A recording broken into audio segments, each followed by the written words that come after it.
Bonjour, c'est Guillaume. Merci de me rejoindre pour ce nouveau tutoriel consacré à System.io. Aujourd'hui, on va voir comment gérer les tags. Les tags est ce qui te permet de classer les contacts de ta liste email.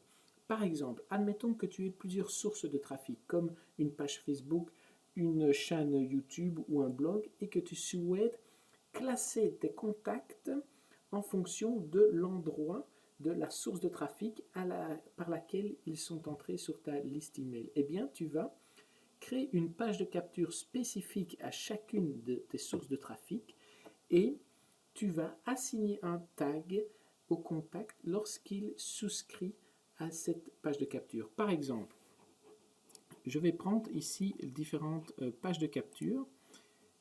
J'ai une page de capture. Je vais dans page de capture, mes conseils en assurance. Admettons que je sois actif dans le secteur de l'assurance et je mets cette page de capture en lien en dessous de ma chaîne YouTube. À chaque fois qu'une personne regarde une vidéo consacrée à l'assurance, je l'invite à s'inscrire à cette page de capture afin de lui donner encore plus de contenu, de lui donner encore plus de valeur. Eh bien, à chaque fois que la personne va s'inscrire sur cette page de capture, je vais aller dans règles d'automatisation, je vais créer une règle, le déclencheur de la règle va être le formulaire souscrit, donc le formulaire qui se trouve en dessous de ma vidéo YouTube par exemple, et je vais ajouter un tag. Je vais donc sauvegarder la règle. À chaque fois qu'une personne s'inscrit au formulaire dont le lien est présent en dessous de ma vidéo YouTube, je lui ajoute un tag. Ainsi, je sais d'où vient cette personne. Je peux la recontacter après. Si je choisis uniquement de recontacter les contacts qui sont entrés sur ma liste par mes vidéos YouTube, je peux le faire. Je peux également, au moyen des tags, euh, par exemple, faire une vidéo sur la perte de poids. Et je me dis, cette fois-ci, je n'ai envie de recontacter uniquement les contacts qui étaient intéressés par la perte de poids. Donc je mets en place une page de capture spécifique à cette thématique dans laquelle je souhaite me lancer, la perte de poids, et je vais taguer les personnes qui s'inscrivent à cette page de capture pour par la suite pouvoir recontacter uniquement les contacts qui sont sur ma liste et qui possèdent ce tag. On va aller voir dans la liste de contacts, dans mes contacts. Voilà, ici j'ai différents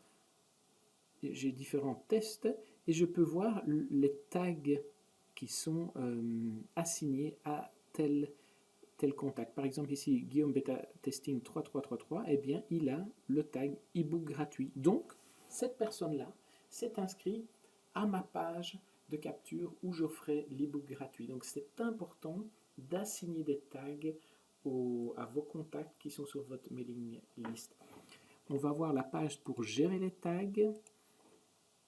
Voilà, ici j'ai différents tags test, par exemple la page l'ebook gratuit ou inscrivez à le blog ou le client de la formation. À chaque fois qu'un client s'inscrit à une de vos formations, vous pouvez lui ajouter un tag sur l'offre, sur la page, sur votre offre.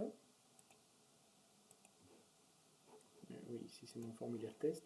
Sur la page de votre offre, vous avez le moyen d'assigner un tag aux personnes qui souscrivent à cette offre. Ainsi, ils sont tagués en tant que clients de votre offre. Et lorsque vous voulez recontacter uniquement les clients de cette offre, eh bien, vous pouvez le faire.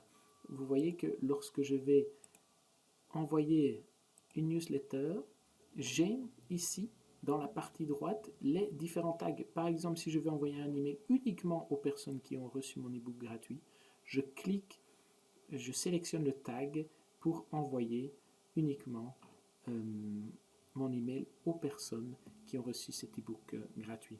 Voilà, c'est une introduction au tag. Gardez en tête qu'il est important d'assigner un tag à vos contacts pour savoir qui ils sont.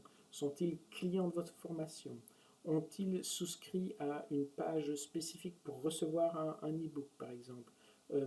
Sont-ils entrés sur votre mailing list via le tunnel, via tel tunnel de vente, eh bien, taguez vos contacts pour savoir qui ils sont et pour ensuite pouvoir les recontacter et leur donner du contenu adapté à l'offre par laquelle ils sont entrés dans votre tunnel de vente. Voilà, c'était Guillaume pour une explication des tags. N'hésitez pas à me faire part de votre retour ou à poser vos questions en dessous de la vidéo et j'y répondrai dans de prochains tutoriels. À très vite.